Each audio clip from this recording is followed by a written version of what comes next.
guide you through how to make transparent text in CapCut. So the first thing you need to do is to open CapCut and start a new project, then import your video clip. Next, tap on text and select add text, then type your desired word or phrase.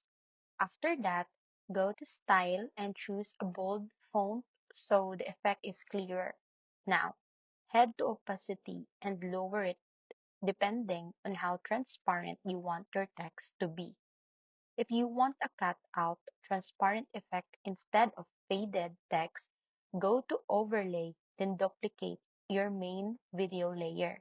Place the text on the top of the duplicated clip, then use Mask and select the text shape option so the video shows through the letters, creating a transparent cut-out look.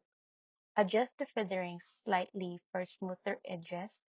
Reposition the text if needed so it aligns properly with your subject, and once satisfied, tap play to preview and make final adjustments. And finally, export your video in high quality so the transparent text effect stays clean and sharp for your YouTube uploads.